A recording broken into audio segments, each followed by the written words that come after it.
We have guests and members from many countries throughout the world. As a professional organization, we ask that you please be aware of language or word usage that may be considered offensive or otherwise insensitive due to cultural differences. Please note, we're recording this meeting. Your video and your audio contributions may be used for club marketing purposes. Welcome. It's cold. Panstani Films said we're gonna have 6 more weeks of this winter thing. I am not sure anybody on this side of the hemisphere is enjoying it. I know Annie and Graham are probably ecstatic that they're in the southern hemisphere and not experiencing the cold like we all are. But you know what? Thank you, Joni. Now, the awful truth is, I think I actually meant to add this theme to the agenda of my other club, and I got confused and I added it over here. But it's still relevant. And actually, the phrase "democracy dies in darkness," I shouldn't assume that everybody recognizes that instantly all around the world, but it is the new tagline that Jeff Bezos added to the Washington Post, a great American newspaper, the newspaper of Woodward and Bernstein and the Watergate scandal. Democracy dies in darkness, and we can't let that happen. Except that lately it's turned into democracy dies in darkness, and that's perfectly okay. Because just recently, the Post laid off 300 plus reporters. I posted a couple of links in the chat. One of them is actually a guest speaker we're having in at Club Awesome, my other club, who is a historical cartoonist. And he is doing a lot with the 250th anniversary of the Declaration of Independence. If you can come by, that will be on Zoom Friday morning at 7 a.m. EST to our own meeting. So as Toastmaster of the Day, it is my job to try and run a well-organized meeting. A big part of that is keeping things on time. And much as I tried to weasel out of having an eye counter for this meeting, we do have one. Allison, can you explain the eye counter role? And one of them, Yenny, you might kind of recognize this as being similar to the body language monitor we had at Club Awesome. One other online specific role is chat monitor. And of course, there is a big exception to that, is when the speaker is asking for comments or feedback in the chat. So with that, we are ready to begin with our featured speech for this evening. We have Dr. Andrew Byrne is going to be giving an extended speech. This is 10 to 15 minutes.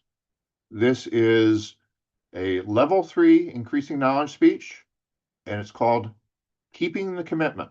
This is part of the Successful Club series. Actually, Eddie, do you want to take a minute to just introduce the grammarian's role, and maybe you can also introduce the word muckraker? All right. Yeah. So, Century of Confident Voices is referring to the fact that Toastmasters formed in 1924. And there was an evolution. The original reason why Toastmasters formed in 1924 with Ralph Smedley, who's pictured here, is why. Does anyone know the original story of how we began? What's the origin story? These represent goals 7 and 8 on the 10-point goals. Why do we have goals 7 and 8? What are they? Anybody know the goals 7 and 8? How many people know what the 4 types of clubs are? Community clubs, corporate clubs, advanced clubs, and specialty clubs. The archetypes of membership, you have to think about it as a marathoner versus a sprinter. Those that last longer will succeed and have all the benefits. So this is your confident voices. If you want to know the history of Toastmasters, get the book. It's about $100. So that's pretty much it. I may have gone over, but I'll answer any questions if there's time to do so. All right. Well, we just have the one speaker for the evening, so we will be moving on to table topics. This is often a fun part of the meeting. I won't be asking our guests the first questions, but you may well get one coming up as the third or fourth table topic tonight after you've seen how it's done. I need to have a word with you. So what is up with you passing off and skipping over all these circuits? Oh boy, that's a tough one. Back in 2022, it was running because I never thought that I could run 26.2 miles. And that's my favorite because I want to improve my cooking skills. My daughter and my son, they've been trying to introduce me to Snapchat. Snapchat is another popular for teenagers social media that I cannot get my head around. I have tried a number of times, but I failed. Mr. Topics Master, my fellow Toastmasters, what sparked my curiosity into what I'm most interested in now? That's difficult to answer, which is probably the point of view, the point of the question. Thank you, Mr. Table Topics Master. Very hard to narrow that down to one trait. There would be so many, but I will try. I think it's for not being completely sane. There's the trait, isn't it? I think for those who know me well know that's the essence of me. And now I've put it out there that I'll be in Vancouver, and maybe at some point later on in the meeting, I'll find out whether anyone else might be, because that would be super exciting. And then I would really feel like I am flying. But when I look at my life, say my education starting in the second grade, it was my second grade teacher. Her name was Mrs. Smith. And I never forgot her because she was a jack of all trades, so to speak. We were in the country school, and she was the only teacher, and there were several grades in the school, so it was kind of like Little House on the Prairie. Marianne. Well, good evening, everybody. So happy to be with you tonight. I am your General Evaluator, and I will facilitate the...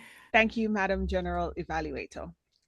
Distinguished Toastmaster Andrew Byrne and Distinguished Toastmaster ×3. It got demonstrated that you are a member of the 1%. I'm assuming that's what you hit when you've done DTM 3 times. So I appreciated the presentation. I loved your slides. If you look in the chat, there is somebody with a picture like mine asking you, may I have, there's one particular slide that I want. And you would do a gesture like this. I can't comment on your body language because most of it was usually lost down here. The time you put your hands up, you use the universal gesture for, I'm being open.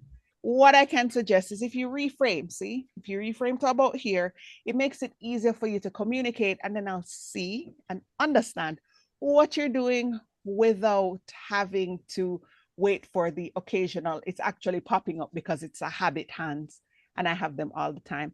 I usually suggest with that though, excellent speech, great slides. Again, that person in the chat is asking for them. And I look forward to finding out more about Toastmasters International. Back to you, Madam General Evaluator. Thank you, Madam General Evaluator. The word of the day was muckraker. Don't know if I should say that, but I did. But sometimes Graham Cann says it too. And this is his one word. Maybe it belongs in the R counter, not a grammar. But the word is stuff. Stuff. That could be an opportunity to tell us what you mean rather than stuff. Anyway, I'll just throw that out there, and I'll get on with the rest of the excellent language that I heard. David Carr talked about learning how to tap dance. I also love Jimbaba, growing like gangbusters. Well, thank you for that very complete report.